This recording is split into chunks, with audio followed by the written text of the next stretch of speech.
ರಾಜ್ಯದಲ್ಲಿ ಬಿಸಿಲಿನ ತಾಪ ಹೆಚ್ಚಾಗ್ತಾ ಇದೆ.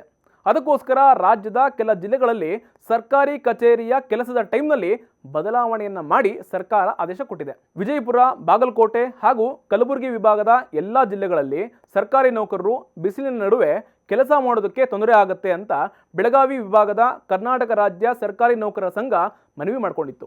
ಹೀಗಾಗಿ ಮಾನವೀಯತೆಯ ದೃಷ್ಟಿಯಿಂದ ಏಪ್ರಿಲ್ ಹಾಗೂ ಮೇ ತಿಂಗಳಲ್ಲಿ ಸರ್ಕಾರಿ ಕಚೇರಿಯ ಕೆಲಸದ ಸಮಯವನ್ನು ಬೆಳಗ್ಗೆ 8 ಗಂಟೆಯಿಂದ ಮಧ್ಯಾಹ್ನ 1:30 ತನಕ ಕೆಲಸ ಮಾಡೋದಕ್ಕೆ ಅವಕಾಶವನ್ನು ಕೊಟ್ಟು ಆದೇಶವನ್ನು ಹೊರಡಿಸಲಾಗಿದೆ.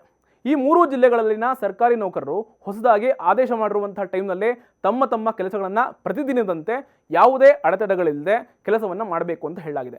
ಸಾರ್ವಜನಿಕರಿಗೆ ಯಾವುದೇ ರೀತಿ ತೊಂದರೆ ಆಗದಂತೆ ಡಿಸಿ, ಸಿಒ ಅಧಿಕಾರಿಗಳು ಎಮರ್ಜೆನ್ಸಿ ಟೈಮ್ನಲ್ಲಿ ಯಾವುದೇ ಕೆಲಸ ಕೊಟ್ಟು ನಿರ್ವಹಣೆಯನ್ನು ಮಾಡೋದಕ್ಕೆ ನಿರ್ದೇಶನವನ್ನು ಕೂಡ ಕೊಡಲಾಗಿದೆ.